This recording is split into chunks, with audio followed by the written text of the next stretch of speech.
Salam dan bahagia Bapak dan Ibu guru hebat dimanapun Anda berada. Saat ini saya akan memaparkan sebuah aksi nyata modul 1.4 tentang budaya positif. Perkenalkan, saya Yuli Kiroyan SPD, calon guru penggerak angkatan 7 dari SMA Negeri 1 Tompaso, Minahasa, Sulawesi Utara.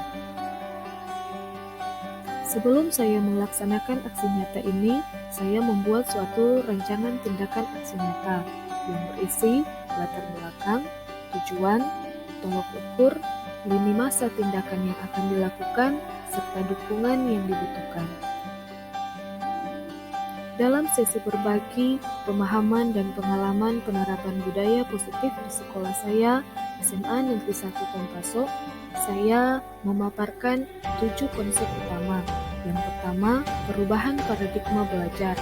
Selanjutnya, disiplin positif, motivasi perilaku manusia, keyakinan kelas, kebutuhan dasar manusia, posisi kontrol restitusi, dan segitiga restitusi. Untuk selanjutnya, Bapak dan Ibu guru sekalian akan menyaksikan video tentang sesi berbagi pemahaman dan pengalaman penerapan budaya positif di sekolah saya. Selamat menyaksikan. Shalom. Bapak Ibu guru hebat, saat ini di SMA Negeri 1 Tompaso kita akan melaksanakan diseminasi sesi berbagi aksi nyata modul 1.4 budaya positif tentang pemahaman dan pengalaman penerapan budaya positif di sekolah. Dan untuk materi ini akan dibawakan oleh calon guru penggerak Ibu Yuli Kiroyan, Sarjana Pendidikan. Dan mengawali kegiatan kita di pagi hari ini, kita akan buka dengan doa, dan untuk doa akan dipimpin oleh Ibu Shanel Palandeng, Sarjana Pendidikan. Kepada Ibu dipersilakan.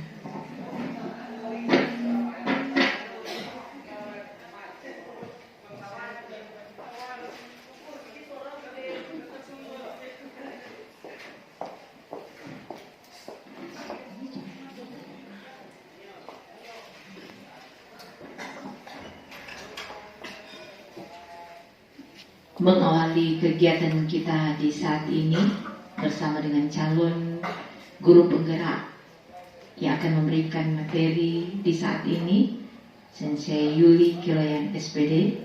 Dan sebelum itu kita buka di dalam doa. Mari kita satu dalam doa, kita berdoa. Segala puji dan syukur, hormat, kemuliaan hanya bagimu ya Tuhan, karena merasalah kami kebaikan Tuhan luar biasa dalam kehidupan kami. Cinta Tuhan, pertolongan Tuhan, anugerah keselamatan terus kami nikmati, rasakan selalu baru di dalam kehidupan kami. Nyata di saat ini Bapa, di tempat tugas kami di SMA Negeri 1 Tompaso, di saat ini kami lagi diberi waktu kesempatan untuk dapat melaksanakan segala aktivitas, tugas dan pekerjaan tanggung jawab kami sebagai pendidik di SMA Negeri 1 Tompaso. Dan di saat ini Bapak, waktu dan kesempatan yang Engkau beri bersama dengan calon guru penggerak angkatan 7 bersama dengan Sensei Yuli Kiroyan SPD yang saat ini akan melaksanakan aksi nyata modul budaya positif, sesi berbagi pemahaman dan pengalaman penerapan budaya positif di sekolah SMA Negeri 1 Tompaso oleh calon guru penggerak angkatan 7 atas nama Yuli Kiroyan SPD.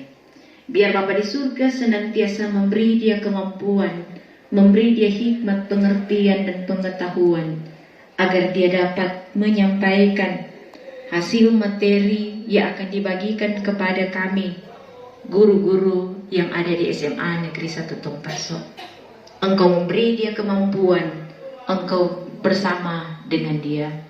Kami juga berdoa Bapa di surga buat pimpinan kami, mulai dari kepala sekolah, wakil-wakil kepala sekolah, bahkan kami guru-guru yang ada. yang akan ikut terlibat dalam kegiatan dari calon guru penggerak di saat ini. Kiranya juga kami diberkati oleh Tuhan, dimampukan oleh Tuhan, diberi hikmat oleh Tuhan, agar kami dapat menerima apa materi yang diberikan oleh Nci Yuli Kiroyan SPD untuk dapat berbagi kasih dengan kami, dan kami pun dapat memperoleh pengalaman dari hasil yang akan diberikan di saat ini. Dan kegiatan kami di saat ini, Bapa, kami hanya membuka di dalam nama Tuhan Yesus Kristus. Amin.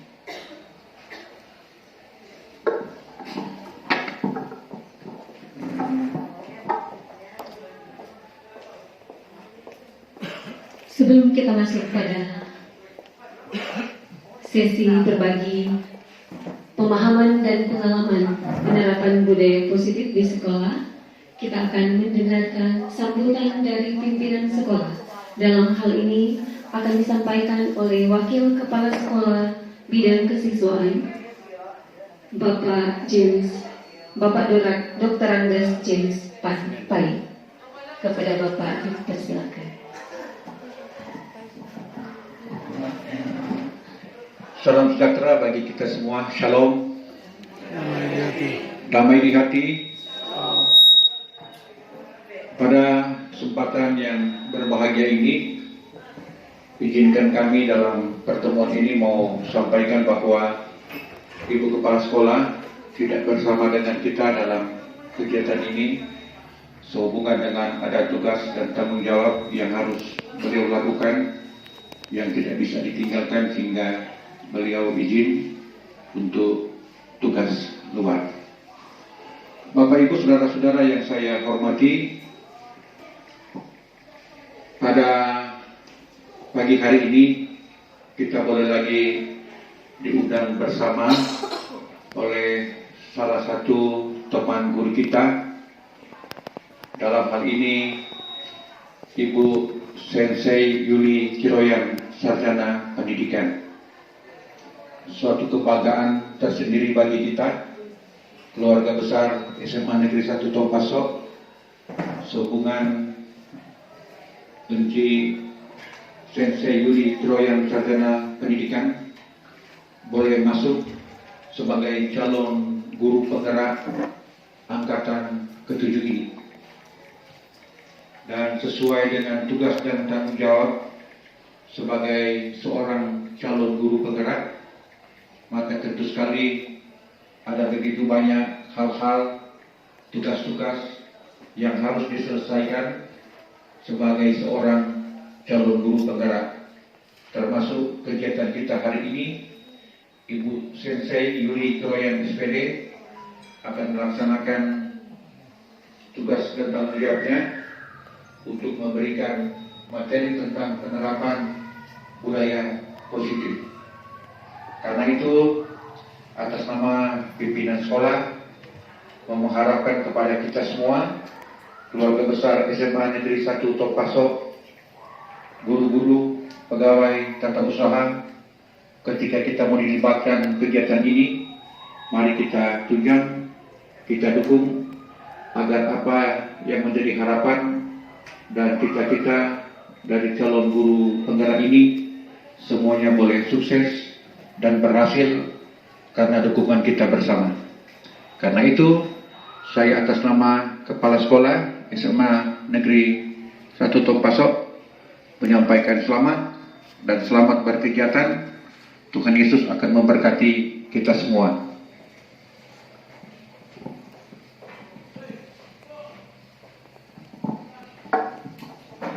Diucapkan terima kasih, dan tiba saatnya kita akan mendengarkan pemaparan materi sesi berbagi kita saat ini tentang budaya positif yang langsung akan disampaikan oleh calon guru penggerak Ibu Yuli Kiroyan, Sarjana Pendidikan. Kepada Ibu dipersilakan. Dari 3 modul yang harus kami selesaikan, dan setiap modul itu ada bagian-bagiannya. Jadi dalam hal ini satu modul itu ada 4 bagian, dan modul 1-4 ini adalah bagian akhir. bagian akhir dari modul yang pertama.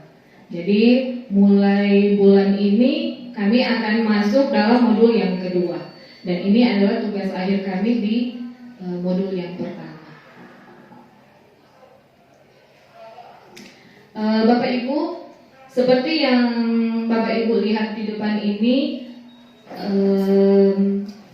modul 14 itu berbicara tentang budaya positif. Budaya positif. Seperti apa budaya positif ini akan kami paparkan selama kurang lebih 1 jam ke depan.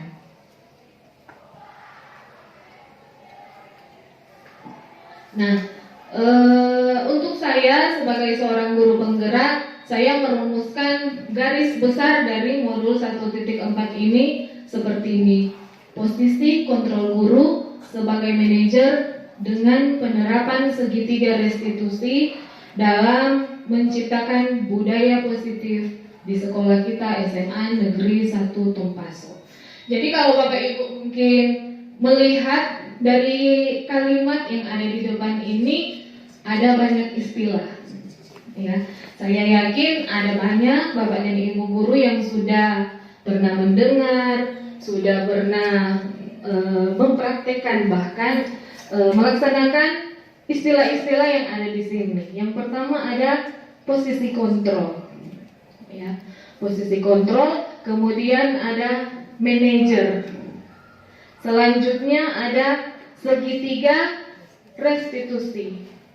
Terus yang tadi judulnya budaya positif di sekolah kita. Jadi ada banyak istilah-istilah yang akan kita gali dan kita pahami bersama.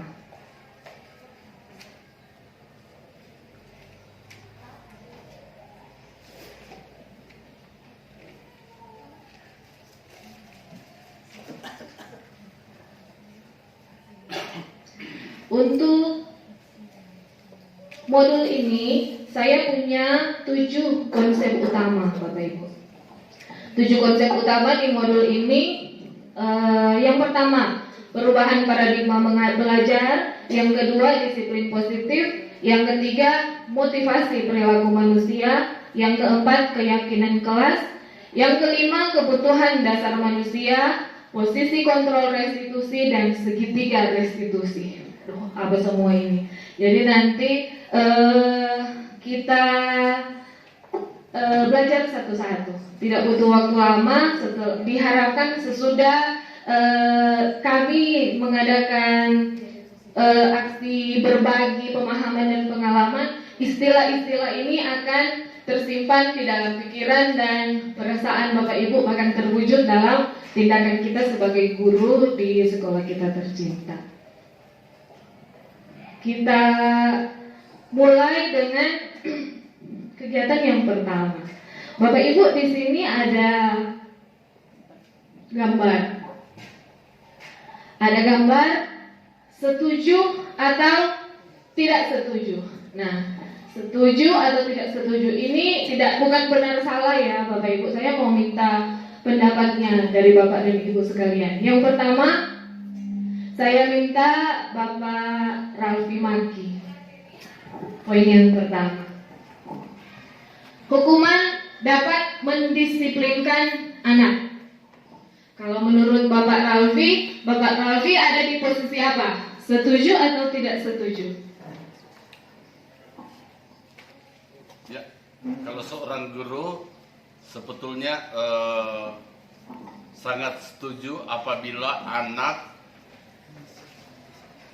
tidak disiplin untuk diberikan hukuman. Akan tetapi kita meninjau secara langsung kenakalan apa yang dibuat oleh siswa tersebut. Jadi kalau kita terapkan di K13 tentunya memang ini sudah tidak boleh. Akan tetapi tidak apa-apa kalau orang kasih hukuman yang ringan.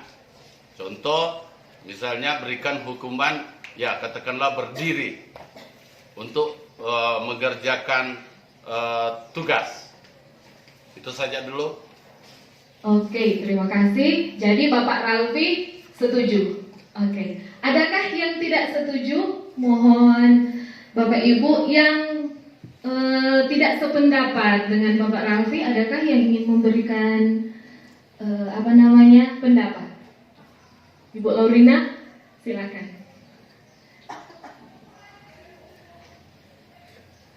Terima kasih atas kesempatan yang diberikan. Sebenarnya saya memiliki cara pandang yang sama dengan Bapak Rafli tentang pemberian hukuman kepada peserta didik untuk mendisiplinkan mereka. Tapi kembali lagi seperti Pak Rafli, hukuman seperti apa dulu? Nah, ketika kita misalnya menyuruh anak keluar, saya rasa beberapa anak tidak memanfaatkan hukuman ini dengan benar, malah menjadi pelarian mereka untuk tidak belajar. Nah, untuk pemberian hukuman, saya rasa lebih baik di dalam kelas saja, agar sambil anak tersebut mendisiplinkan diri, dia tetap mengikuti proses pembelajarannya. Terima kasih. Oke, terima kasih. Supaya lebih jelas, bolehkah yang setuju mengangkat tangan? Yang setuju dalam hal hukuman dapat mendisiplinkan anak. Yang setuju, oke. Silakan turun tangan Bapak Ibu. Yang tidak setuju, tidak ada ya? Oh ya, ada Ibu Mika yang tidak setuju. Bolehkah kami mendengar dari Ibu Mika alasan kenapa tidak setuju kalau hukuman itu dapat mendisiplinkan anak? Terima kasih atas kesempatan. Saya mau lihat pelanggaran apa dulu yang harus kita berikan kepada anak, hukum apa yang, karena kalau kita sudah buat ketentuan hukum, ringan beratnya dilihat dari apa yang kasus pelanggaran anak itu. Jadi mentang-mentang kita guru kan semua mbak hukum, nak tahu sebab akibat. Itu alasan saya, sehingga saya katakan poin 1 itu saya setuju. Oke, terima kasih Ibu Mika. Itu untuk yang pertama. Sekarang yang kedua, pemberian hukuman dengan hal positif seperti membaca, membersihkan halaman sekolah dapat meningkatkan disiplin anak. Saya mau minta Bapak Ibu angkat tangan lagi. Yang setuju, tolong angkat tangan. Yang setuju.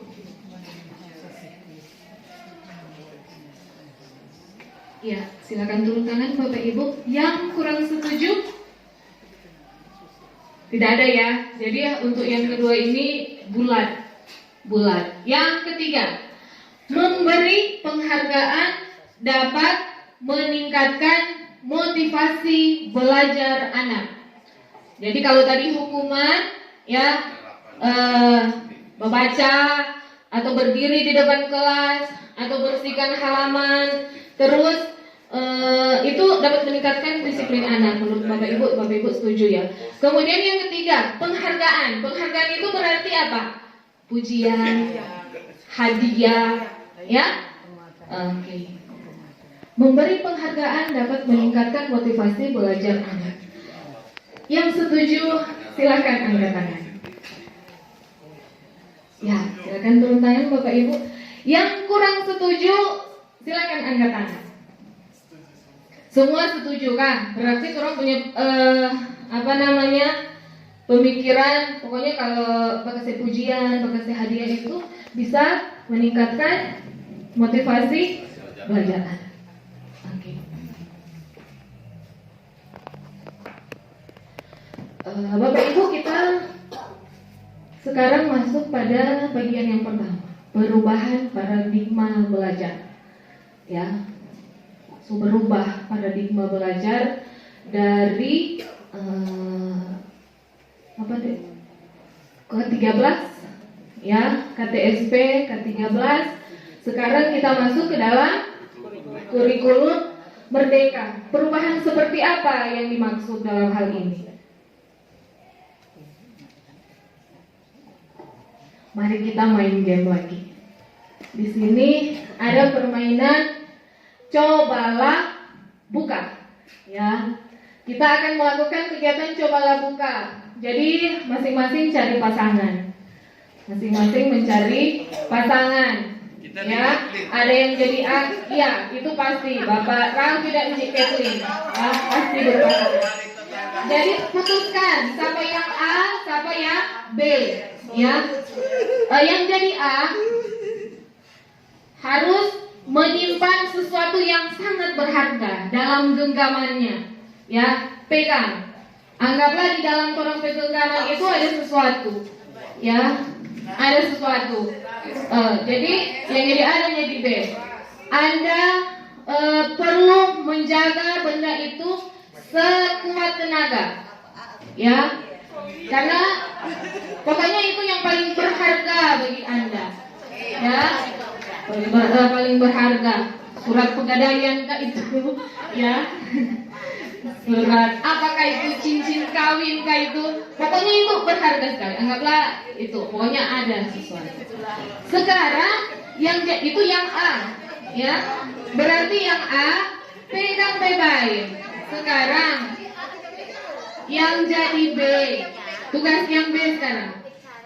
Tugas yang B tadi coba segala cara. Apa tuh apa yang Anda bisa buat untuk bikin si A ini dia boleh mau buka. Dia segala cara diperbolehkan. Mau bujuk, ya, memarahi, mengintimidasi, menggoda, menggelitik, ya, silahkan. Bahkan bisa tawari uang. Ini kasih berapa, Sob? Ya, kalian mau kasih berapa? Ya, kita punya waktu 30 detik. Ya, kita punya waktu 30 menit. Mulai dari sekarang, silakan.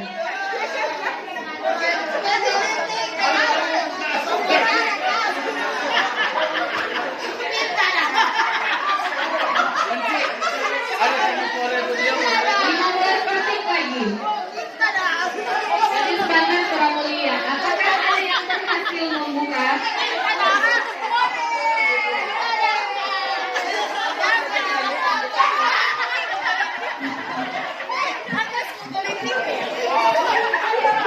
Oke, waktu habis, Bapak Ibu, waktu habis. Waktunya habis, Bapak Ibu. Oke ya. Jadi tadi semua cara diperbolehkan, menggelitik, mengancam, ya, menggelitik, mengancam, membujuk dan lain sebagainya. Oke. Sekarang saya mau bertanya, adakah yang dari pihak A, dari A, yang jadi A, susah tidak kalau mempertahankan sesuatu yang kita pegang? Susah. Ya, susahnya luar biasa karena apa namanya, segala macam cara dia bikin supaya sampai bertanda kuku, ya, bagi sering kekerasan. Ada yang terluka, ada yang melawan balik, ya. Nah, ada yang bilang kok prihatin, ada bikin begini, nah, ya. Jadi ada banyak reaksi dari A untuk mempertahankan. Sekarang yang jadi B. Dari B tadi, adakah yang berhasil membuka pertahanan dari teman pasangan kita? Ada. Saya minta tolong yang berhasil udah pakai cara apa? Pakilek, menggelitik, menggoda, ya, menawarkan, sama yang tadi tidak sampai hati, ya, tidak sampai hati sampai ulang tahun. Jadi Bapak Ibu, itu kita bicara tentang sesuatu yang sangat berharga, ya, sesuatu yang sangat berharga. Kemudian yang pertama, apakah Anda atau B membuka kepala, kenapa? Alasan Anda membukanya? Ya, tadi ya Bapak Ibu sebutkan. Terus sama salah dia so ancam, dia so bujuk. Kemudian pertanyaan yang kedua, apakah Anda atau B menutup kepala, kemudian apa alasan Anda tetap menutupnya? Alasannya kayak apa? Sampai mempertahankan karena berharga. Itu berarti kalau berarti apa orang mau pertahankan, ya. Kemudian pertanyaan yang ketiga, dalam kita melakukan kegiatan ini menurut Bapak dan Ibu sekalian, yang memegang kendali atau kontrol, yang memegang atau yang mempengaruhi? Ya, memegang. Berarti A atau B? Berarti A, ya, yang memegang kontrol. Nah, kira-kira dari kegiatan ini apa yang kita bisa simpulkan? Karena tadi kan bicara posisi kontrol. Jadi saya sudah menyampaikan posisi kontrol. Ya. Adakah yang bisa menyampaikan pendapatnya berkenaan dengan posisi kontrol? Ya, ternyata apakah kita bisa mengontrol orang lain? Bapak Ibu, ketika kita berbicara tentang kontrol, mempengaruhi atau membuat orang lain melakukan sesuatu, kontrolnya di mana? Di atas. Ya, jadi dalam hubungan kita dengan siswa, ya, sebesar apapun usaha kita untuk mengontrol siswa, ya, sebesar apapun usaha kita untuk mengontrol siswa, titik keputusan di mana? Pas apa? Kepada siswa, ya. Sama dengan tadi kan, kalau orang bilang tuh siswa itu A, orang itu B, ya. Jadi kalau tuh siswa itu tidak mau berubah, ya, biar pakai cara apapun, bujuk, ancam, ya. Motivasi itu dasar perilakunya harus berasal dari dalam dirinya sendiri, ya, itu, ya. Jadi selama ini kita jadi guru, ya, termasuk saya sendiri, banyak kali merasa bahwa siswa itu harus saya mempunyai keyakinan bahwa saya bisa mengontrol siswa, saya bisa mengontrol orang lain. Tetapi yang selama ini menjadi ternyata semua itu hanya ilusi, ya. Ada seorang psikiater dan pendidik namanya Dr. William Glasser. Dia memaparkan teori tentang teori kontrol, ya, kontrol teori yang kemudian hari berkembang dinamakan choice theory, ya. Choice itu apa? Guru-guru bahasa Inggris, pilihan, ya, ada pilihan. Meluruskan ada beberapa miskonsepsi seperti yang saya bilang tadi. Selama ini saya pikir begitu, ya. Ternyata makna kontrol itu yang pertama, guru mengontrol murid. Yang tadi orang berpikir kita bisa menggunakan posisi kita sebagai guru untuk mengontrol. Tapi pada dasarnya, kalaupun murid mengikuti itu bukan karena keinginannya sendiri, ya. Sama yang tadi itu orang, aduh disuruh begini, walaupun nggak rela sebenarnya mau buka, ya kan? Nggak rela mau buka lah kan itu guru perintah, ya, begitu. Itu ternyata itu ilusi, Bapak Ibu. Yang kedua, ilusi bahwa semua penguatan positif efektif dan bermanfaat, ya. Tadi pertanyaan yang ketiga semua setuju. Sekarang saya ingin bertanya, Bapak Ibu, kira-kira kalau misalnya saya dipuji oleh ibu kepala sekolah, ya, saya dipuji oleh ibu kepala sekolah, kalian ini tidak ada apa-apanya dibandingkan dengan Sensei Yuli, begitu, ya. Kira-kira perasaan Anda semua yang mendengar seperti apa? Sakit hati, ya. Tidaklah. Kalau saya ikut senang, tetapi dalam hati, aduh, sebenarnya saya juga bisa, tetapi karena saya punya urusan yang lain dan lain sebagainya. Ya, itu juga yang dirasakan oleh murid-murid ketika kita memuji. Ya, kemudian ilusi bahwa kritik dan membuat orang merasa bersalah dapat menguatkan karakter. Itu ilusi, Bapak Ibu. Ya.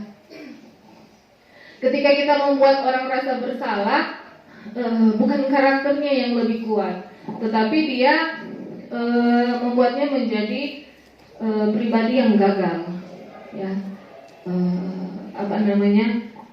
Pemberian kritik dan membuat orang merasa bersalah itu ternyata membuat perasaan yang kurang enak di hati siswa kita. Kemudian ilusi bahwa orang dewasa memiliki hak untuk memaksa. Ini terang sekali. Ya, kamu dan saya beda umur, ya. Jangan jadi apa yang sudah saya bilang itu kamu harus ikut, ya. Saya di sini tidak hanya berbicara kita sebagai guru dan siswa, kepada anak-anak kita juga, keluarga di rumah, keponakan, ya.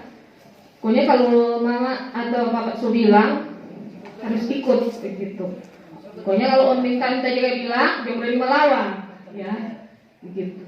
Itu ternyata menurut psikiater dan pendidik itu miskonsepsi tentang makna kontrol yang sebenarnya. Nah, bagaimana kita bisa berubah dari paradigma stimulus respon ke teori kontrol? Selama ini kan orang pakai itu stimulus respon, ya.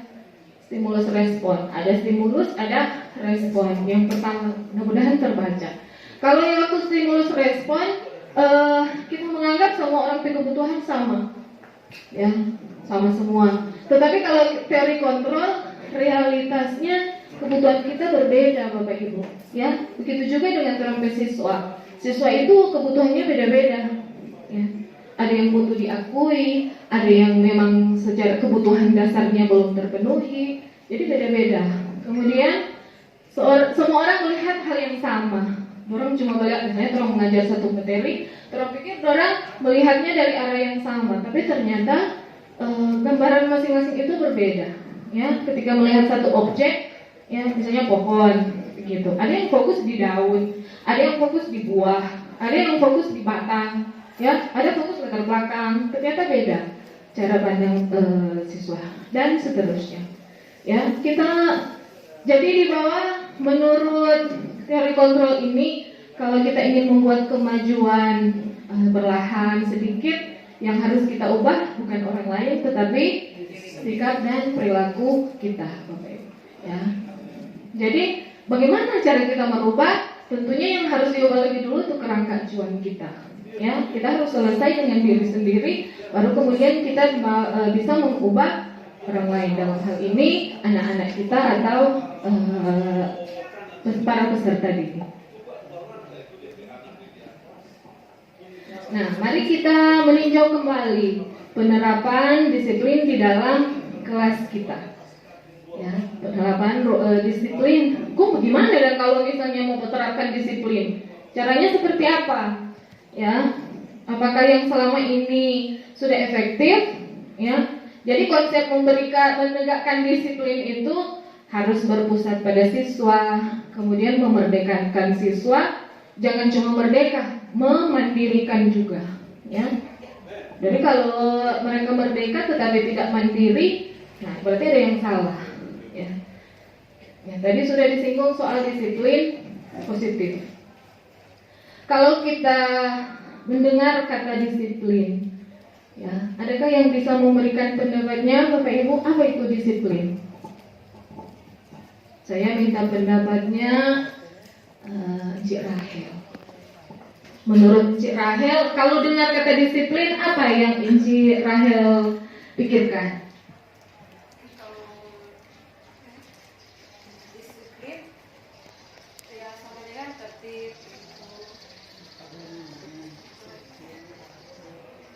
taat aturan. Jadi kalau menurut Cik Rahel, kalau kita dengar disiplin itu berarti ada tata tertibnya, kemudian itu mengarah kepada keteraturan, ya. Kemudian namanya ada tata tertib, berarti yang dituntut adalah kepatuhan ya dari semua orang-orang yang berada di bawah peraturan tersebut, di bawah tata tertib ya. Kemudian BPN ke bawah. Hukuman ya, kalau tidak lakukan kalau tidak lakukan tata tertib, kalau melanggar berarti konsekuensinya mendapatkan hukuman ya.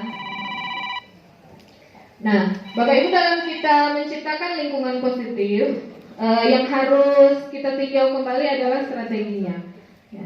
Penerapan disiplin di sekolah, apakah telah efektif? Apakah masih perlu ditinjau kembali? Ya, tadi sudah bicara soal disiplin. Kemudian kaitannya dengan nilai-nilai kebajikan itu apa? Nilai-nilai kebajikan itu istilahnya kalau kata orang kebajikan universal, saling menghormati, menghargai, dan seterusnya. Itu sudah disingkat dalam profil pelajar Pancasila ya. Jadi orang so ada 5 nilai-nilai kebajikan ya, karena diharapkan itu 5 itu seorang kuman dari semua nilai-nilai yang ada, nilai-nilai kebaikan. Nah, tolong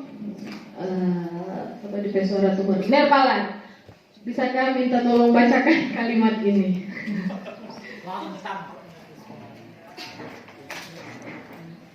Tujuan mulia dari penerapan disiplin positif adalah agar terbentuk murid-murid yang berkarakter, berdisiplin, santun, jujur, peduli, bertanggung jawab, dan merupakan pembelajar sepanjang hayat sesuai dengan standar kompetensi lulusan yang diharapkan.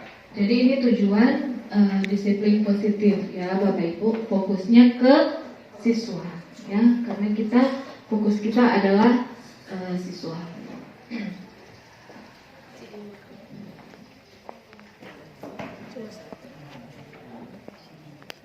Selanjutnya disiplin diri membuat kita menggali potensi ya, menggali potensi sesuatu yang kita hargai dan bermakna seperti simulasi kita tadi ya. Dengan kata lain, disiplin juga mempelajari bagaimana cara kita mengontrol diri dengan bagaimana menguasai diri untuk memiliki tindakan yang mengacu pada nilai-nilai yang kita hargai. Jadi kalau bicara disiplin berarti orang sudah punya nilai-nilai atau dimensi profil pelajar Pancasila. Jadi idealnya tindakan kita, perilaku kita mengacu terhadap nilai-nilai ini ya. Profil pelajar Pancasila, beriman dan bertakwa, berkebinekaan global, terus apa lagi? Gotong royong, mandiri, kreatif, dan bernalar kritis. So itu semua. Ya. Yang tadi juga ya, kata disiplin selalu terhubungkan dengan hukuman. Padahal sebenarnya disiplin yang hukuman itu mungkin bagian dari penegakan disiplin, tapi bukan berarti disiplin itu ya hukuman. Tidak semua ya Bapak Ibu. Jadi sekolah kita sudah menerapkan kurikulum merdeka. Orang sudah menerapkan atau menanamkan nilai-nilai kebajikan yang ingin kita capai sebagai anak Indonesia, terhadap siswa-siswa yang kita kenal dengan profil pelajar Pancasila.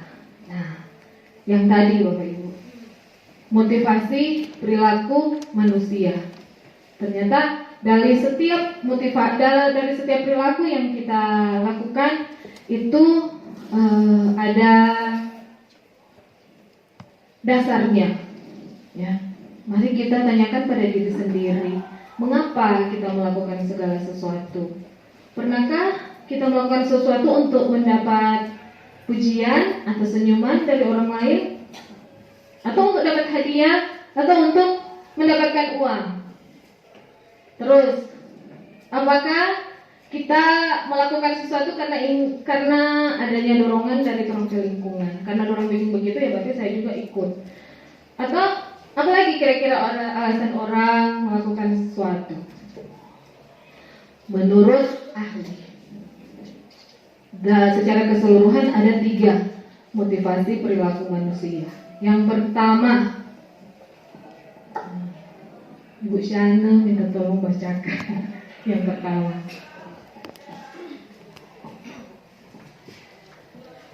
motivasi perilaku manusia. Pertama, untuk menghindari ketidaknyamanan atau hukuman. Minta pendapatnya Ibu Shana soal motivasi yang ini. Untuk motivasi perilaku manusia, yang pasti manusia selalu menginginkan atau menghindari sesuatu yang merasakan tidak nyaman atau berupa hukuman. Apa terlebih bagi mereka yang merasa tidak melakukan hal-hal yang melanggar aturan atau tata tertib. Jadi itu pastinya akan manusia itu akan senantiasa menghindari itu namanya ketidaknyamanan dan menghindari itu adanya hukuman. Kira itu dulu. Oke, terima kasih. Ibu Yvonne, bolehkah bacakan motivasi perilaku manusia yang kedua? Perilaku manusia yang kedua adalah untuk mendapatkan imbalan atau penghargaan dari orang lain. Oke, minta pendapatnya Ibu Yvonne soal yang motivasi yang ini.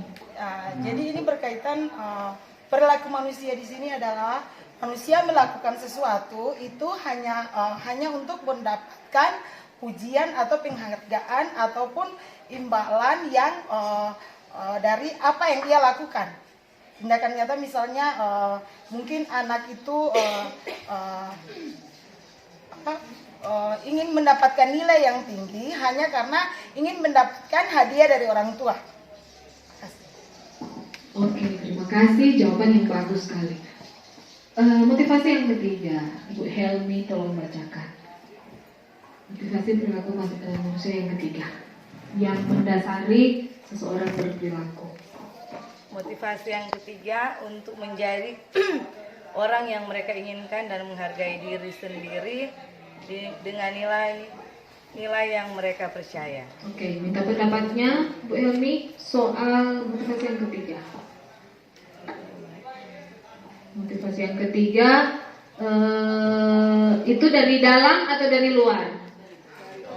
Dari dalam diri. Kalau motivasi yang pertama dan kedua itu dari luar, ya, eksternal dengan internal. Terima kasih, Celmi. Kemudian, menurut Bapak Ibu, dari ketiga motivasi yang tadi, motivasi manakah yang paling banyak mendasari perilaku murid-murid kita di sekolah? Ada yang punya pendapat, Encik Yanti? Dari ketiga motivasi yang tadi, ya. Yang ketiga motivasi yang tadi, apakah yang paling banyak menjadi motivasi kita, siswa-siswa kita dalam berperilaku, dalam perilaku mereka?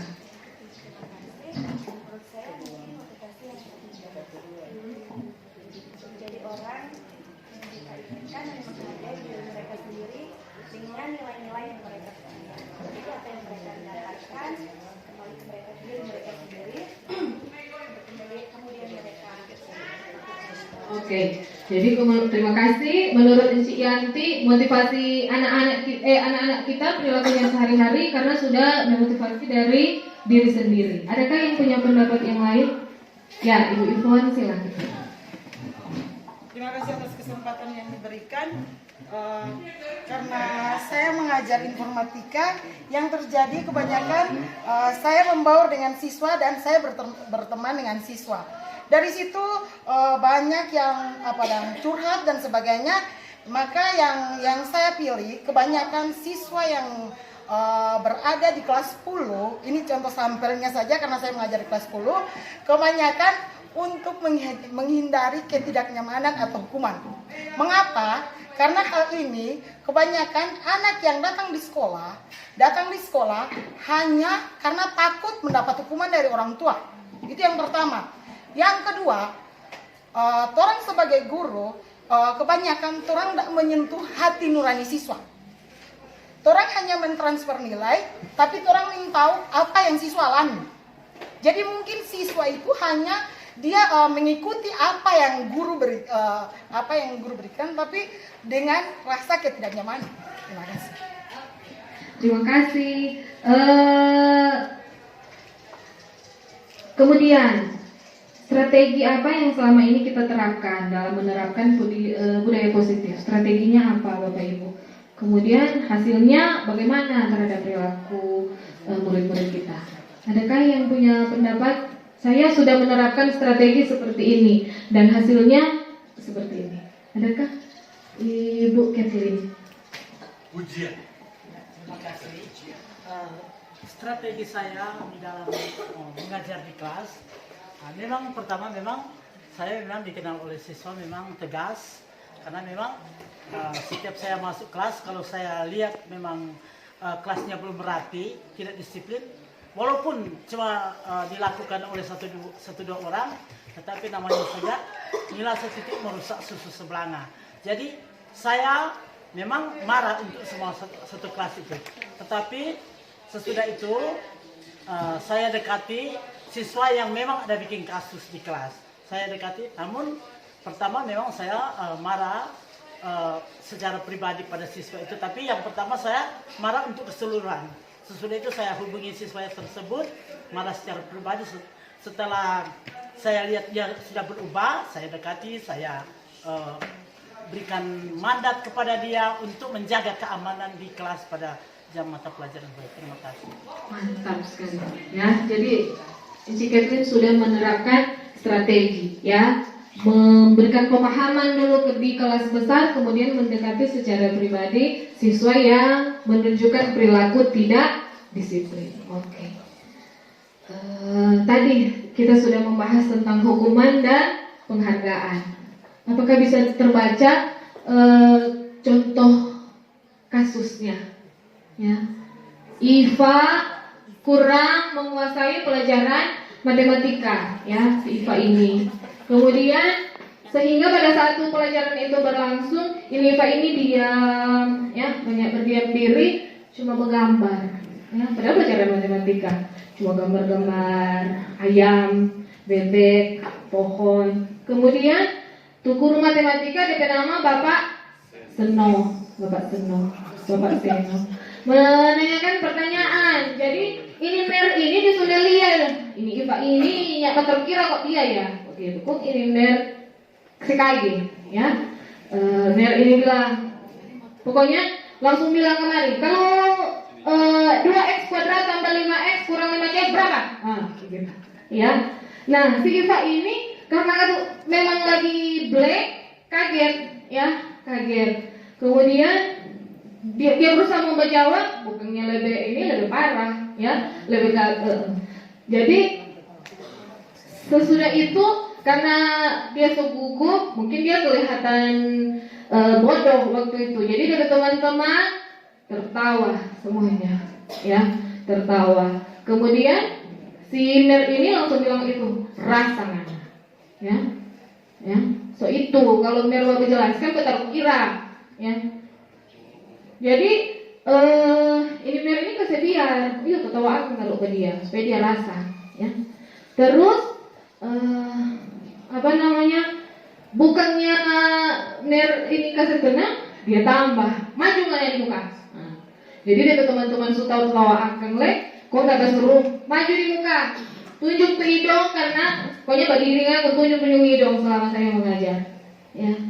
Jadi terus ada suara kelas jadi rame, ya. Anak-anak memang ngantuk hilang, karena ada teman yang bisa dorang tertawa akang, ya, tertawa akang. Nah, Bapak Ibu, dari kasus yang terjadi, saya mau minta pendapat dari Bapak Ibu.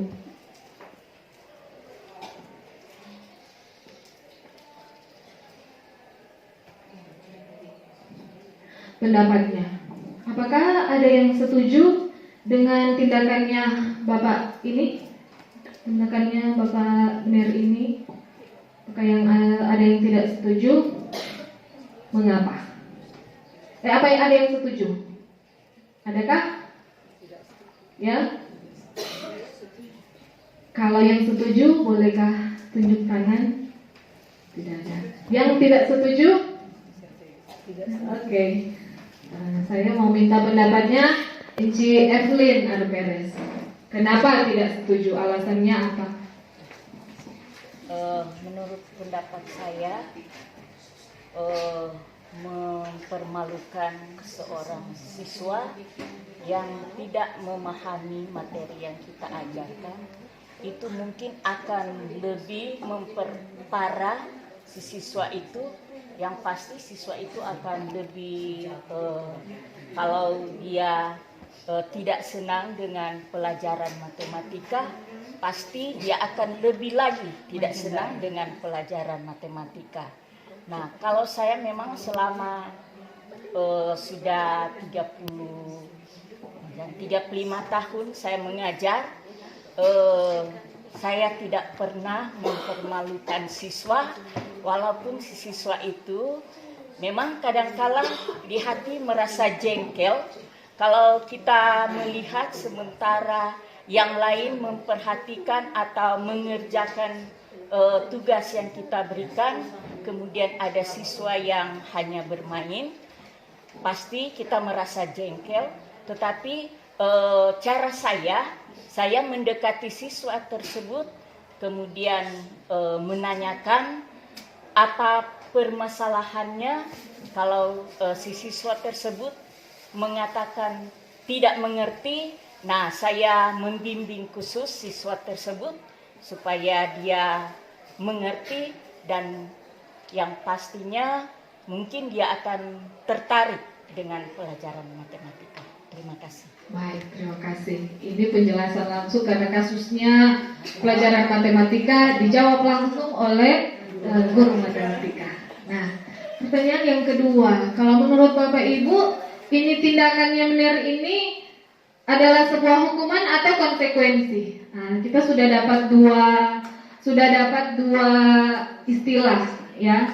Ada istilah hukuman, ada istilah konsekuensi, ya. Ternyata berbeda, ya. Berbeda tuh hukuman dengan konsekuensi, Bapak Ibu. Mana tadi? Ya, tadi tindakan Pak Seno ini terhadap Iva itu hukuman atau konsekuensi? Hukuman, ya, hukuman. Nah, sekarang ada kata konsekuensi. Ya, mari kita gali lebih dalam tentang apa itu hukuman, apa itu konsekuensi. Jadi tadi kita sudah bahas ini, ya, tujuan dari disiplin. Kita sudah bahas tadi, ya, dalam menjalankan peraturan atau keyakinan sekolah atau kelas yang sudah kita buat, bila mana ada satu pelanggaran, tindakan terhadap pelanggaran itu biasanya berbentuk hukuman atau konsekuensi. Nah, di sini ada restitusi. Tadi sudah saya sampaikan ada istilah restitusi. Jadi selain hukuman, ada konsekuensi, ada restitusi. Itu beda. Itu merupakan cara-cara untuk menyelesaikan permasalahan yang ada dari pelanggaran disiplin yang siswa lakukan. Nah, yang paling banyak orang lakukan kan ya hukuman. Kemudian ada konsekuensi, ya. Terus ada restitusi. Restitusi itu proses menciptakan kondisi bagi murid untuk memperbaiki kesalahan. Jadi kasih kesempatan mereka untuk memperbaiki kesalahan, ya, bukan buat salah, kenapa nggak hukuman, begitu. Tetapi kasih orang kesempatan, ya. Tujuannya apa? Supaya mereka bisa kembali ke kelompoknya, ke teman-temannya, ke lingkungannya dengan karakter yang lebih kuat, bukannya jadi lebih kurang percaya diri, ya, tetapi kembali ke dapat pencerahan, ya. Itu tugas kita sebagai guru, ya. Jadi restitusi ini proses kolaboratif, ya, bukan cuma dari satu pihak dari guru. Dia harus ada tindakan kolaboratif yang mengajarkan murid mencari solusi, ya. Jadi dari semua masalah itu kita antarnya kepada solusi, ya. Terus jadi nanti kita akan gali restitusi ini, kita gali maunya apa anak ini, ya. Apa yang menyebabkan dia berbuat seperti ini? Apakah motivasinya dari luar, eksternal, atau masalah dari dalam diri? Ya. Jadi itu tabel-tabel ini ada istilah identitas gagal dan identitas sukses. Ya. Nah, kalau tuh identitas gagal yang tadi itu Ya, orang mengantar mereka ke identitas gagal. Kemudian lawannya adalah yang lebih disarankan adalah identitas sukses, penegakan disiplin. Ya. Jadi kalau tuh hukuman sesuatu yang mengagetkan itu harus terjadi, nggak terima atau nyanda, nggak ada hukuman ini. Ya. Tetapi kalau penegakan disiplin dengan konsekuensi, ya dia sadar kalau konsekuensi saya melanggar peraturan karena terlambat, berarti ya memang mesti membersihkan halaman sekolah begitu ya. Tetapi kalau restitusi dia ada kasih pilihan ya. Guru misalnya bertanya, karena Ngana ada terlambat, kira-kira menurut Ngana apa yang bisa kamu lakukan untuk memperbaiki kesalahan ya. Itu cara menyelesaikan masalah ya. Terus kalau hukuman itu membuat anak tidak nyaman untuk jangka waktu yang panjang, membekas di hatinya ya. Kalau orang kasih hukuman, pasti dia lupa, membekas itu hukuman. Tetapi kalau konsekuensi yang tadi, karena terlambat, kalau dia terlambat kan ya, dia sadar dia melanggar peraturan. Tetapi kalau restitusi efeknya jauh lebih panjang, sampai dia tua dia mau lupa, ya, sadar diri dengan kewajibannya sebagai manusia, dalam hal ini sebagai siswa. Kemudian kalau hukuman tuh korban mendapat keadilan. Jadi biasanya kan ada pelaku, ada korban, ya. Biasanya cuma menguntungkan yang korban. Untuk pelaku kejahatan memang rugi banyak ya, kalau sudah bikin salah. Tetapi kalau konsekuensi korban kadang-kadang diabaikan, ya. Orang cenderung kalau tuh dua anak bikin salah, misalnya satu anak pukul satu siswa yang lain, ya. Si korban ini sih sudah terabaikan, orang urus tuh yang berpukul kan. Begitu. Tetapi kalau orang pakai cara restitusi, karena kan begini, misalnya saya dengan Yanti Bekalai, ya, saya meninju dia muka. Kemudian kalau hukuman tadi saya yang dapat hukuman, ya, hukumannya lah di lapangan 5 kali ya. Nah, Yanti kan tidak, maksudnya tidak diabaikan, dia dapat keadilan, loh dia soalnya menghukum dengan saya soalnya menghukum. Tetapi kalau dia konsekuensi hukuman si Yanti ini juga diabaikan. Tetapi kalau restitusi, saya menebus kesalahan saya ke dia, selesaikan masalahnya, ya. Bukan kita yang jatuh aku salah, guru suruh ngambil ke lapangan. Kami dope masalah dan bagaimana? Ya, jadi itu bedanya hukuman, konsekuensi dan restitusi. Kemudian yang terakhir, murid atau anak akan tersakiti kalau kita memberikan hukuman. Kalau konsekuensi nyaman sih, tapi dia sadar kalau terlambat ya memang begitu resikonya. Ya. Kalau restitusi lebih dikuatkan. Ya, berarti saya bertekad mulai hari ini kita nggak mau terlambat. Berarti melawan guru itu tidak baik. Saya tidak akan melawan guru untuk kedepannya. Itu gunanya restitusi. Itu bedanya hukuman, konsekuensi dan restitusi. Jadi ini penjelasannya. Jadi saya pikir Bapak Ibu sudah cukup bisa membedakan hukuman, konsekuensi dan restitusi. Oke. Tadi kalau hukuman itu sifatnya pasti tidak terencana, ya. Pokoknya tiba saat tiba akal, nggak bikin salah, namanya dihukum. Tetapi kalau murid dia tahu apa itu kalau bikin salah apa, dia tak tahu hukuman yang akan diberikan, yang akan dia terima itu apa. Itu kalau hukuman, ya, hukuman satu arah, ya, dari guru ke murid. Karena nggak bikin salah, guru bisa buat hukuman apa saja. Nah, sementara kalau disiplin dalam bentuk konsekuensi sudah terencana, ya, orang punya tata tertib. Anak-anak tahu kalau orang salah, ya, sudah disepakati sebelumnya kalau itu konsekuensi, ya, sudah dibahas, disetujui baik oleh guru maupun murid. Jadi kalau dia terlambat, dia sudah tahu DP resiko, ya. Ya tidak mau tunggu-tunggu kira-kira kita mau dapat hukum apa hari ini, ya tidak, dia sudah tahu. Kalau kita terlambat berarti kita jam pertama tidak masuk, gitu. Berarti berikut meminta tugas lebih ini Pak Guru, dia sudah tahu. Itu konsekuensi. Dia sudah tahu setiap pelanggaran ada konsekuensi, sadar. Jadi ada aturan yang jelas yang sudah disepakati. Nah, kalau untuk restitusi yang tadi itu dia sadar, dia nyanak sekali guru mau bilang nggak ada hukuman, nggak ada apa, dia sendiri bilang karena kita salah, berarti saya berketetapan mulai hari ini kita mau bangun pagi, mulai berarti kita jam tidur mesti kasih mundur lagi, ya. Dia akan berpikir kalau DP masalah begini, dia akan berusaha mencari solusinya sendiri. Itu yang tadi kita bilang mandiri, ya. Jadi yang menyelesaikan masalahnya bukan orang guru, tetapi siswa tersebut, ya. Karena yang tadi sebenarnya yang paling banyak berperan adalah orang diri sendiri. Jadi itu bedanya hukuman, konsekuensi dan restitusi. Mari kita lihat. Kalau dari tabel-tabel ini saya minta pendapatnya. Saya mau lihat apakah Bapak Ibu sudah cukup memahami itu hukuman atau konsekuensi. Dapat baca ini?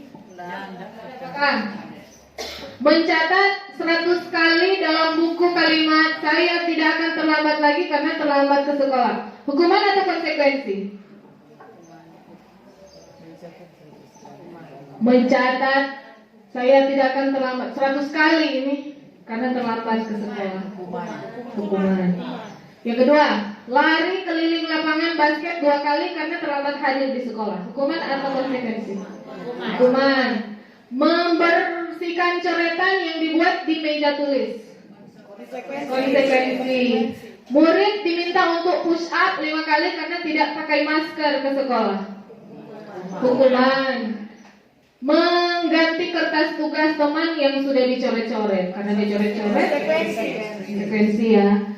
Berjemur di lapangan basket jam 12 siang karena bercerita, mengobrol dengan teman. Hukuman, ya. Murid diminta bertelanjang kaki sepanjang hari karena tidak menggunakan sepatu warna hitam sesuai peraturan sekolah. Hukumankah itu atau konsekuensi? Konsekuensi, ya. Sepakat. Ya, sepakat. Terus berdiri di depan kelas sambil angkat kaki satu karena tidak bisa menjawab pertanyaan. Membersihkan tumpahan air di meja tulis karena tersenggol pada saat jam belajar. Konsekuensi. Nah, kehilangan 10 menit jam istirahat untuk mengerjakan tugas karena terlambat datang dan tertinggal pelajaran. Konsekuensi. Oke, jadi orang sudah bisa bedakan kan mana tuh hukuman, mana tuh konsekuensi. Tadi, ya, duduk di bangku pinggir lapangan pada jam istirahat tidak diizinkan main oleh guru piket karena mencederai teman saat bermain di lapangan. Tidak boleh. Konsekuensi, ya. Tidak sengaja tidak sengaja namanya kalau speaking ini. Ya. Terlambat hadir di pembelajaran 15 menit dan diminta untuk tinggal 15 menit lagi sesudah kelas untuk membahas ketertinggalan pelajaran. Konsekuensi. Lari keliling lapangan basket 2 kali karena terlambat 10 menit untuk pelajaran PJOK. Lari keliling lapangan basket 2 kali terlambat 10 menit untuk pelajaran PJOK. Konsekuensi, ya. Jadi kemungkinan biasanya guru PJOK ya bisa bikin kesepakatan dulu sekalian pemanasan kata Cik Lorna bilang. Membersihkan WC karena mematahkan pensil teman. Hukuman. Tidak nyambung kah? Masa udah bikin patah pensil teman suruh bikin bersih WC. Oke. Jadi Bapak Ibu saat kita berulang kali menjanjikan hadiah, ya, kepada anak-anak agar berperilaku bertanggung jawab atau kepada seorang murid untuk mempelajari sesuatu yang baru atau kepada anak buah yang indah pimpinan, kita sedang berasumsi mereka tidak dapat melakukannya atau mereka tidak akan memilih untuk melakukannya. Ini pendapatnya seorang penulis, ya. Dia bilang baik penghargaan maupun hukuman itu sama efeknya, ya. Jadi itu pujian dengan hukuman itu DP efek sebenarnya sama. Ya. Bukan berarti karena pujian itu menguatkan karakter. Ternyata efeknya tidak efektif, ya, tidak baik. Cara mengontrol perilaku seseorang itu menghancurkan potensi, ya. Pemberian hukuman dengan pemberian pujian itu sebenarnya menghancurkan potensi, ya. Jadi tindakan belajar itu sebenarnya itu penghargaan. Ketika mereka mau belajar itu ya untuk penghargaan sesungguhnya, ya. Jadi ini menurut yang tadi yang menulis buku ini, ya. Jadi pengaruh jangka panjang dan pengaruh jangka pendek itu perasaan trauma itu, ya. Kalau perasaan jangka pendek itu tuh malu, ya. Tapi kalau yang panjang itu trauma, sampai dia lulus dia mau lupa di guru pernah menghukum dia dengan cara yang dendam, ya. Terus penghargaan tidak efektif ternyata, Bapak Ibu. Penghargaan merusak hubungan. Yang tadi, kalau orang puji satu siswa di depan teman yang lain, pasti yang lain akan merasa cuma satu ini yang diperhatikan. Begitu juga dengan hukuman, ya. Tentunya kan kalau yang di posisi hukuman ya malu, kalau yang di posisi dipuji ya senang. Padahal berbanding terbalik dengan reaksi orang lain. Orang kan kalau lihat teman lain sedih, kalau lihat tuh teman lain ada kesusahan, begitu. Bagaimana terambil perasaan? Kalau orang yang di posisi yang dihukum, ya, berbeda dengan kalau orang yang di posisi yang dipuji. Ya, jadi sebenarnya penghargaan itu merusak hubungan saya dengan teman-teman, ya. Begitu juga siswa dengan teman-teman yang lain. Penghargaan mengurangi ketepatan. Kemudian penghargaan menurunkan kualitas. Penghargaan itu sifatnya sebenarnya dihukum oleh penghargaan. Ada bukunya, ya. Orang menghukum dengan penghargaan. Terus motivasinya seharusnya harus dari dalam diri. Oke, sebagai seorang guru, ketika murid melakukan kesalahan, tindakan apa yang akan Anda lakukan? Terbacakah? Menunjukkan kesalahannya dan memintanya melihat kesalahannya baik-baik, atau ini, ya, sebagian besar ini tindakan-tindakan atau hal-hal apa yang kita katakan kepada siswa saat mereka melakukan kesalahan. Dari ini,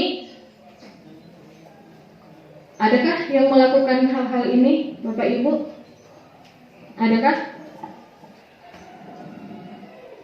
Menunjukkan kesalahan, mintanya melihat kesalahannya baik-baik, mengatakan kamu seharusnya tahu bagaimana harus bertindak, mengkritik, mendiamkan, mengingatkan murid akan kesalahan yang sama di waktu sebelumnya. Tuhan ini ada bolos, ini kayak bolos lagi, ya. Terus bertanya kepada apa yang Anda bikin itu, ya. Sebagai seorang murid, saat murid melakukan kesalahan, apakah kita mengatakan hal-hal seperti ini, Bapak Ibu? Jadi saat kita masih melakukan hal-hal tadi, kemungkinan sekali murid akan menjadi pribadi yang gagal, ya. Menjadi pribadi yang gagal. Kok gimana? Kalau murid bikin kesalahan gimana? Yang tadi Termasuk bilang restitusi. Gimana suatu restitusi ini? Restitusi itu adalah Ner Albrian, tolong bacakan.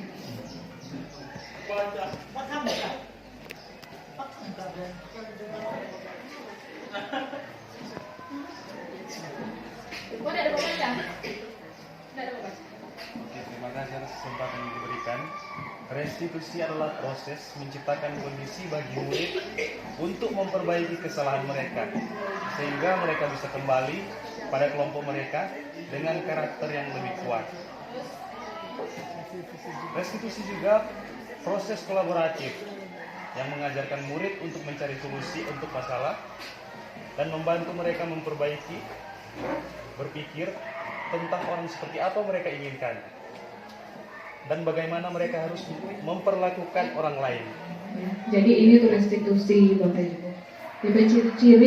Ciri-ciri restitusinya yang ini, ya. Yang pertama, bukan untuk menebus kesalahan, tapi untuk belajar dari kesalahan. Yang kedua, hubungan itu harus diperbaiki, jangan dibiarkan kalau hubungannya sudah rusak itu harus diperbaiki. Terus restitusi menuntut untuk melihat ke dalam diri. Ya.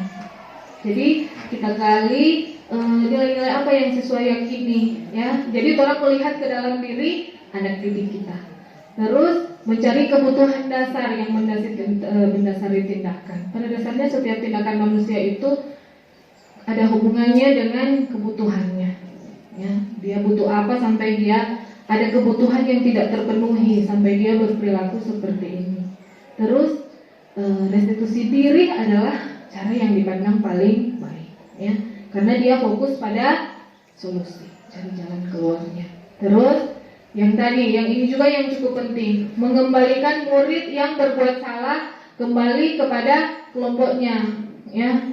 Jangan katuk semua terisolasi dia, begitu. Karena dia sebagai salah, dia ketika kembali ke teman-temannya akan dipandang sebagai seorang yang berdosa.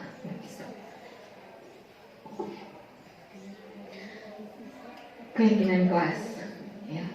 Salah satu yang sudah diingat-ingatkan oleh guru penggerak sebelumnya, ya, selalu mengingatkan kita.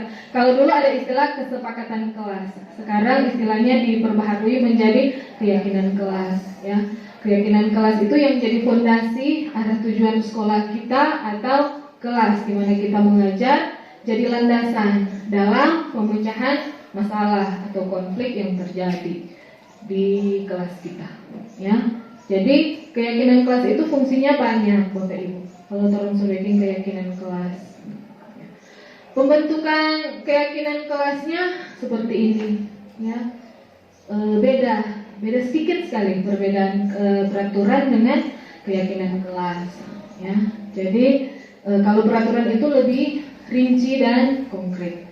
Keyakinan kelas itu berupa pernyataan universal, umum.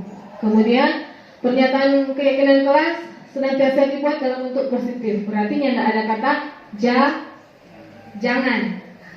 DP ciri-ciri kalau orang bikin keyakinan kelas, tidak ada kata jangan atau tidak boleh, ya. Harus positif. Kemudian jangan terlalu banyak supaya bisa diingat dengan mudah. Kamu sudah terlalu banyak, siswa mau lupa. Ya, kita saja sebagai guru kalau di peraturan sudah terlalu panjang, sudah terlalu bertele-tele pasti lupa. Kemudian sesuatu yang bisa diterapkan, ya. Tidak ada gunanya orang bikin satu keyakinan kok penerapannya sulit, penerapannya susah. Warga kelas itu harus ikut berkontribusi dalam kegiatan curah pendapat. Minta pendapatnya dulu, bukan sebagai wali kelas, nggak mau orang keyakinan kelas, bukan. Ya, terus keyakinan kelas itu harus ditinjau. Yang ini kayaknya belum jalan, yang ini sudah jalan, ya. Mana yang perlu dipertahankan, mana yang perlu diperbaiki, mana yang perlu ditingkatkan. Oke. Contoh, saya menerapkan pembentukan keyakinan kelas di kelas saya, perkuliahan saya. Prosedur yang pertama, mempersilahkan warga sekolah atau murid-murid untuk bercurah pendapat, ya, tentang peraturan yang perlu disepakati.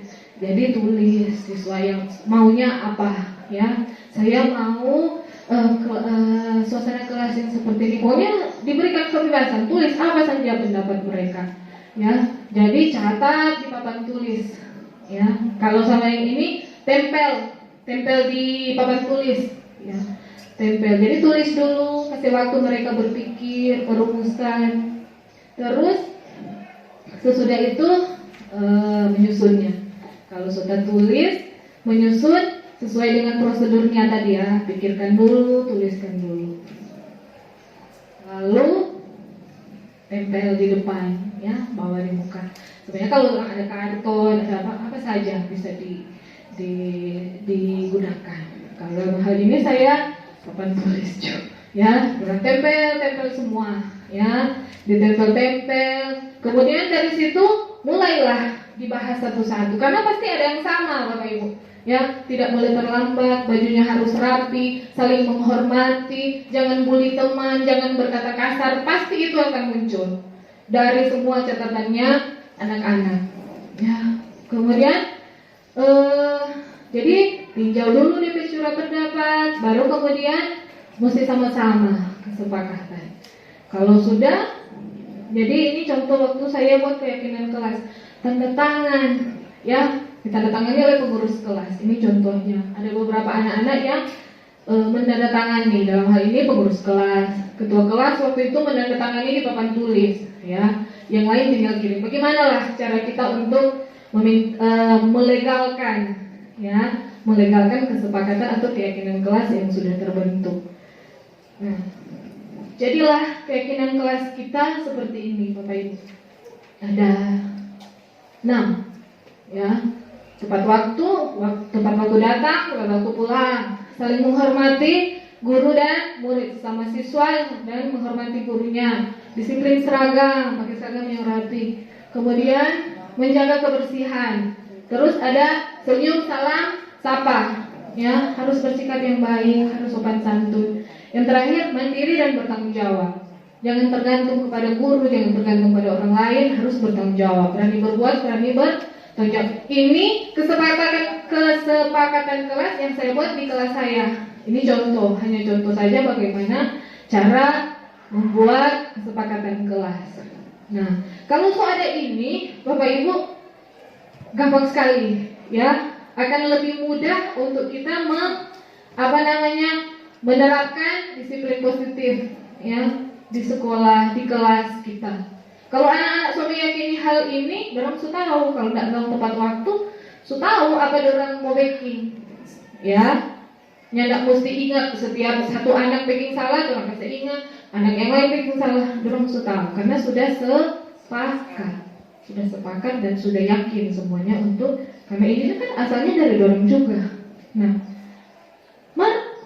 kalau masih baking salah dah, tetapkan biar so baking begini. Ada saja anak-anak yang melanggar hal-hal seperti ini, perilakunya tetap unacceptable, tidak bisa diterima, ya. Kadang dia bikin tuh guru stok amlodipin menipis, memang baking sakit kapal, ya. Kira-kira siapa tuh anak-anak terus baking peraturan keyakinan kelas seperti ini, tapi ada saja masih muncul, ya, perilaku-perilaku di kelas, ya. Ada yang nggak fokus belajar, ada yang melawan guru, ada yang suka ganggu teman, ya, banyak yang kita temui. Kira-kira apa itu penyebabnya?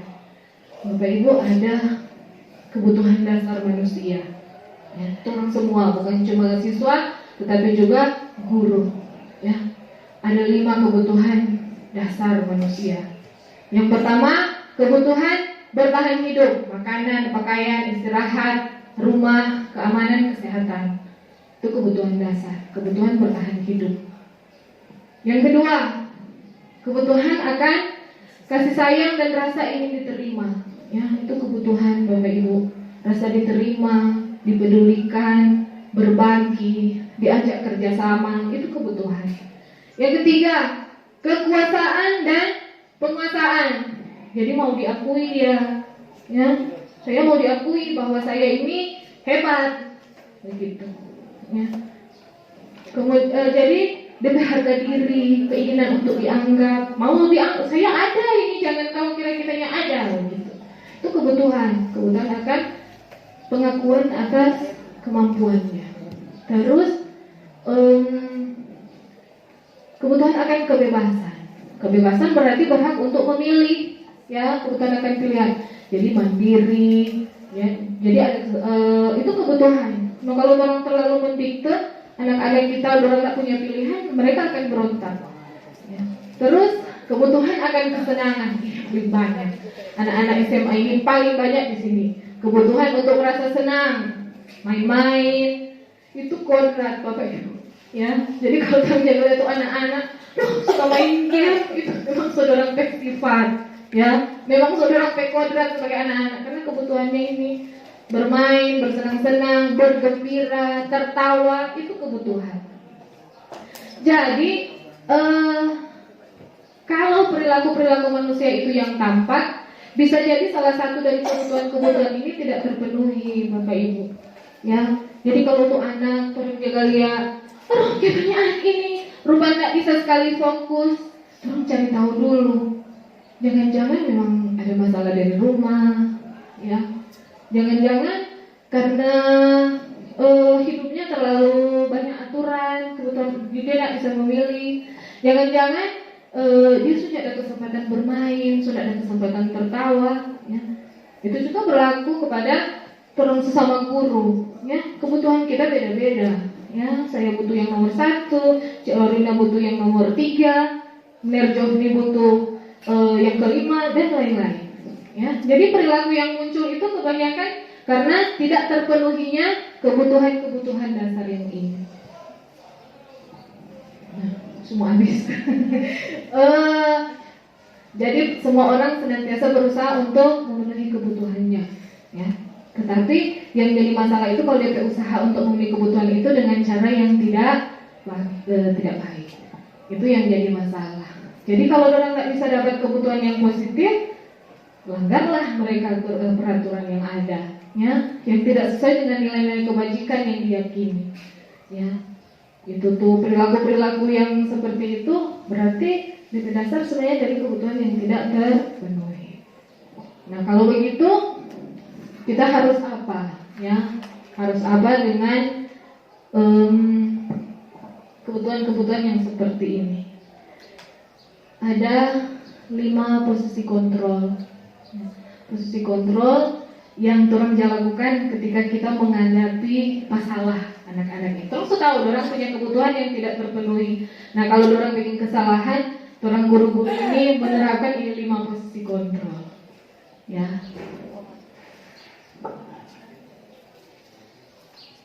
Nah, kalau dia bervideo.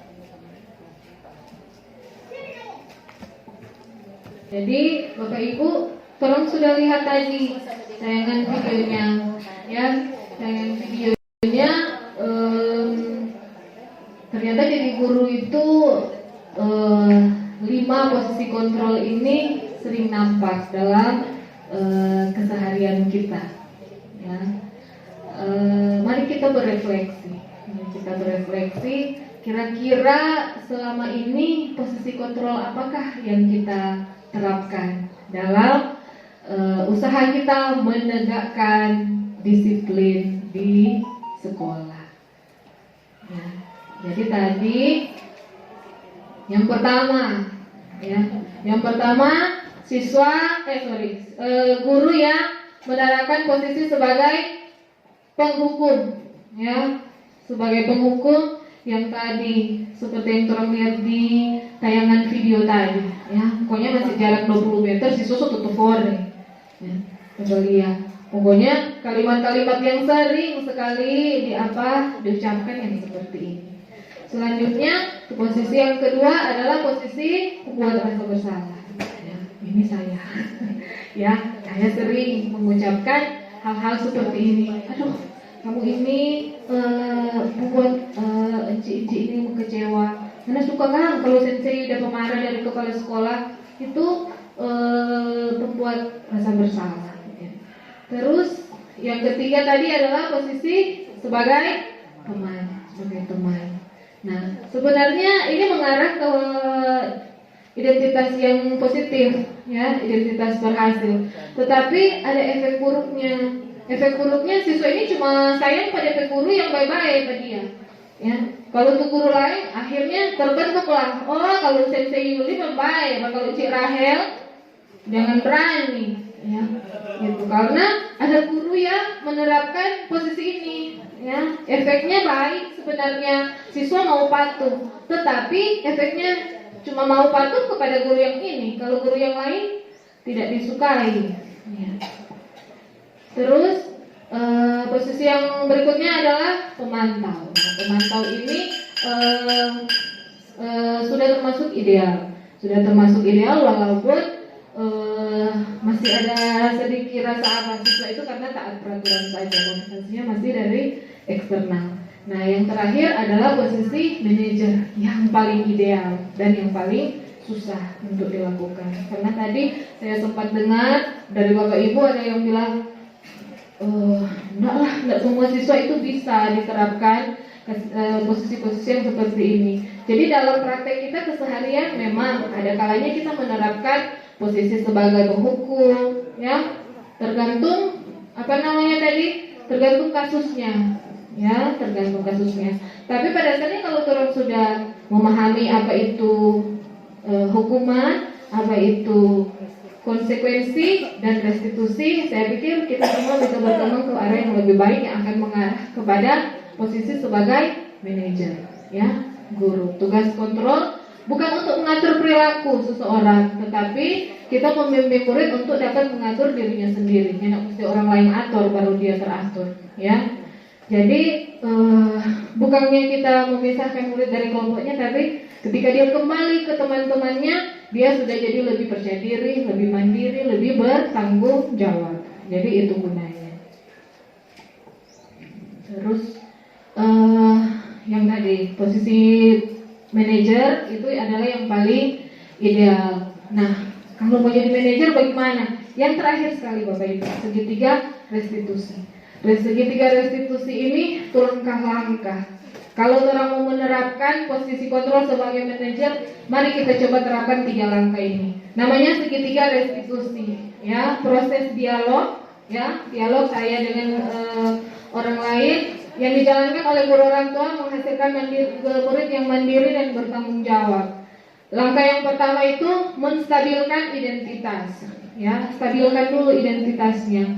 Kemudian yang kedua, validasi tindakan yang salah. Orang harus tahu, tadi kan itu kebutuhan dasar manusia. Dari tindakan yang salah itu pasti ada penyebabnya, ya. Kita harus lihat dulu kebutuhannya apa anak ini sampai dia bersikap seperti itu. Baru tanyakan keyakinan, ya. Mana maunya apa, ya. Nah, penjelasannya yang ini tadi, ya. Langkah-langkah menstabilkan identitas itu teori kontrol, ya, melakukan hal terbaik yang bisa kita lakukan. Orang menyadari bahwa semua manusia itu tidak luput dari kesalahan, ya.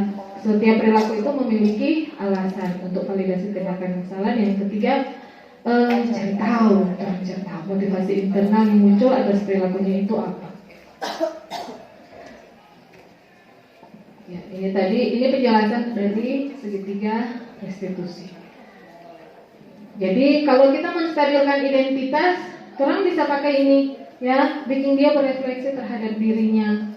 Orang harus bilang memang tidak ada manusia yang sempurna. Saya juga banyak melakukan kesalahan, ya. Jadi guru juga harus bilang, Cik juga kalau dalam situasi seperti Anda pernah berada dalam situasi. Tapi bagaimana kita harus menjadi pribadi yang lebih baik lagi, ya. Jadi bukan mencari masalah, orang cari jalan keluar. Itu yang kita sampaikan kepada siswa untuk langkah menstabilkan identitas. Ya. Terus langkah kedua, memvalidasi tindakan yang salah. Ya.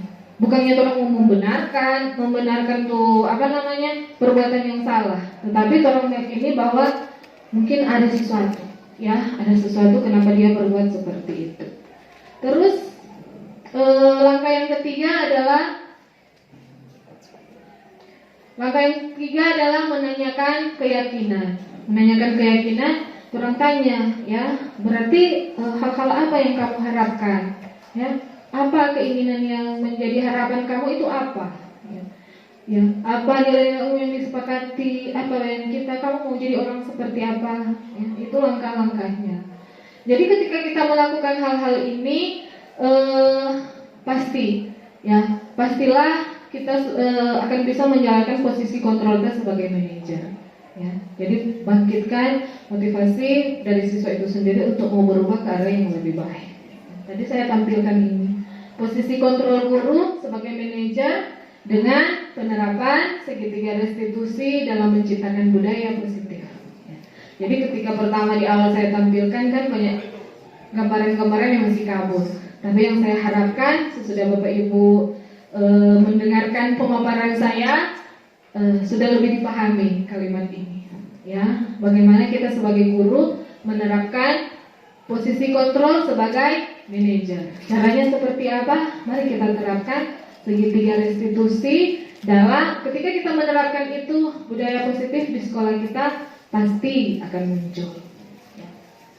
Oke, Bapak Ibu sudah sampai di ujung pemaparan materi kita di hari ini. Untuk guru bahasa Inggris, Cik Rivi bacakan.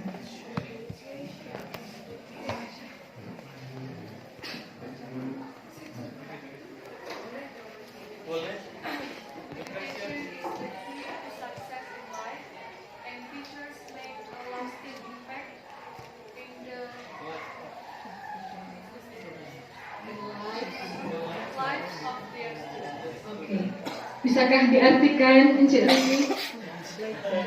Jadi pendidikan adalah kunci kesuksesan dan guru membuat dampak dalam kehidupan. Jadi kehidupan sangat sosial. berdampak. Terima kasih Encik Rivi. Jadi menurut guru bahasa Inggris dia bilang itu pendidikan itu kunci kesuksesan, ya. Pendidikan itu adalah kunci kesuksesan dan kita sebagai guru itu memberikan dampak yang begitu besar. Kalau lasting itu apa DP bahasa Indonesia, Ibu Lorina? Lebih bertahan selamanya, ya. Sifatnya lebih kekal di dalam diri, ya. Karena itu muncul dari dalam dirinya sendiri. Tugas kita adalah membangkitkan keyakinan-keyakinan itu, membangkitkan nilai-nilai itu yang kita yakini, dirumuskan dalam profil pelajar Pancasila. Bagaimana cara kita sebagai seorang guru untuk memunculkan nilai-nilai yang terkandung dalam dimensi profil pelajar Pancasila. Baik, Bapak Ibu, terima kasih untuk waktunya selama bertahan mendengarkan pemaparan saya. Atas perhatiannya saya ucapkan terima kasih. Semoga kita semua diberkati, dikaruniai dengan kebahagiaan. Shalom.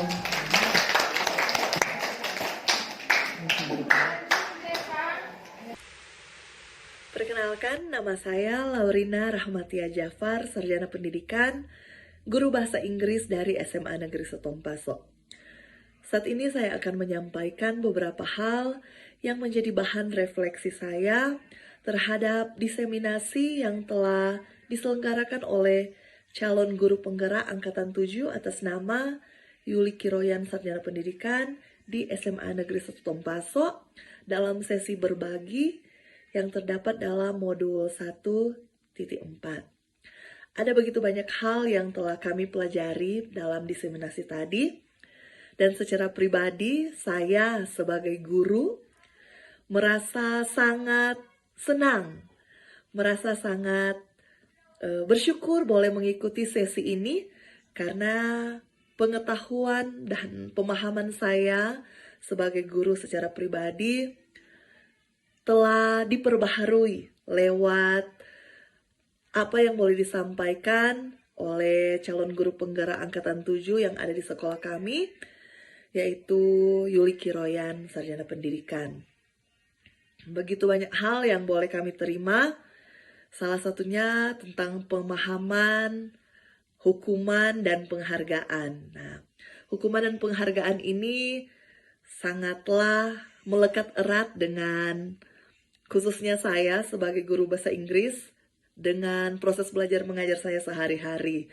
Tak kalanya ketika anak-anak melakukan hal yang di mata seorang guru belum benar, maka saya pribadi memberikan hukuman, tapi juga memberikan penghargaan kepada siswa yang melakukan pekerjaannya yang lebih di atas rata-rata teman-temannya.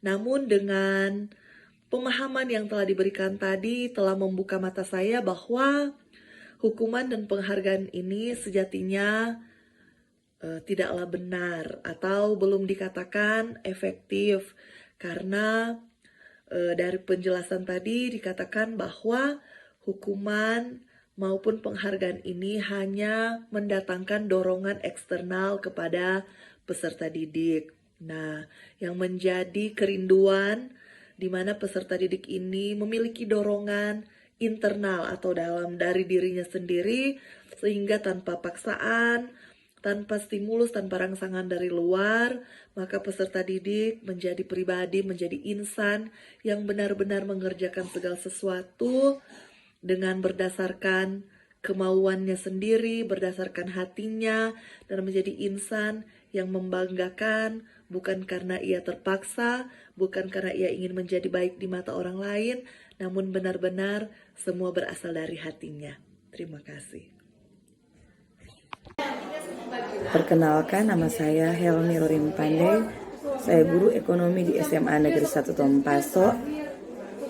Ketika saya mengikuti kegiatan seminar yang dilakukan oleh calon guru penggerak Yuli Kiroyan tentang budaya positif sesi berbagi, saya bersyukur karena saya bisa menambah pengetahuan, terlebih pemahaman saya tentang disiplin positif, di mana disiplin positif merupakan disiplin tanpa hukuman atau tanpa ancaman.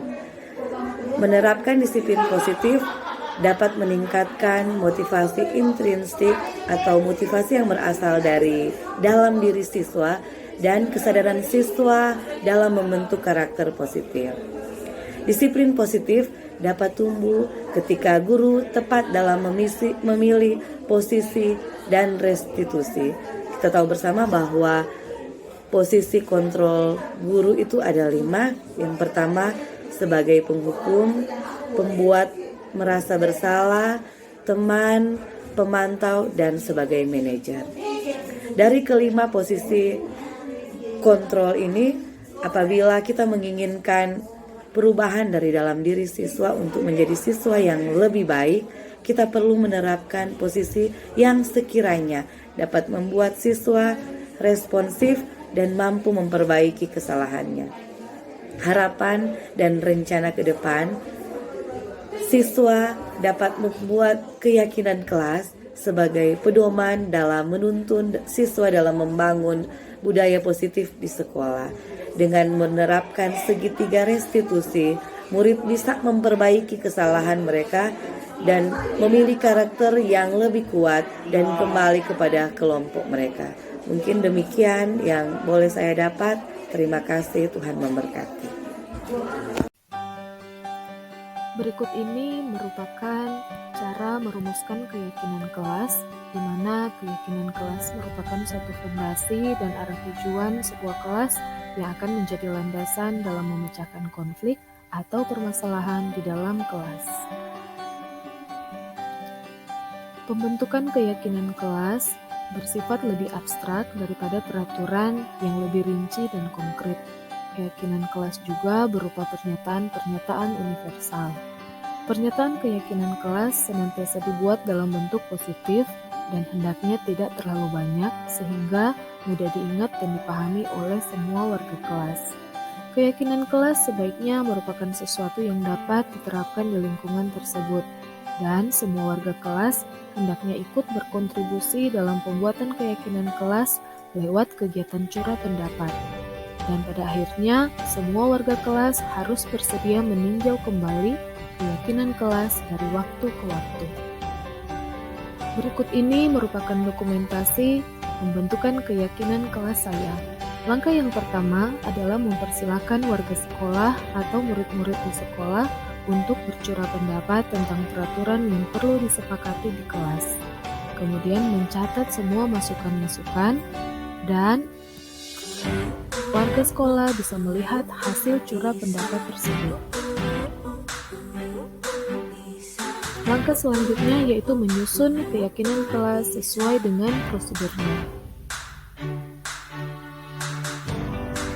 Harus diadakan peninjauan kembali daftar curah pendapat yang sudah dicatat, karena mungkin akan didapati bahwa pernyataan-pernyataan yang tertulis masih banyak yang berupa peraturan-peraturan.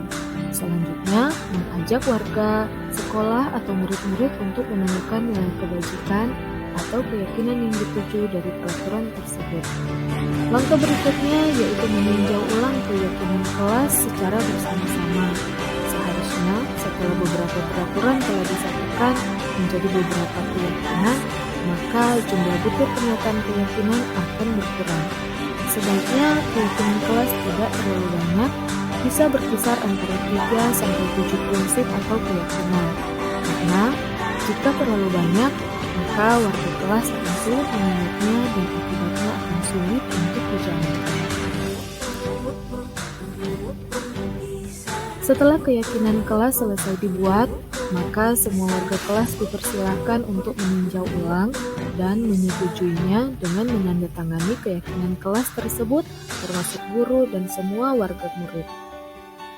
Sekolah atau kelas selanjutnya bisa diletakkan di dinding kelas di tempat yang mudah dilihat oleh semua warga kelas. Ini merupakan contoh keyakinan kelas yang sudah selesai.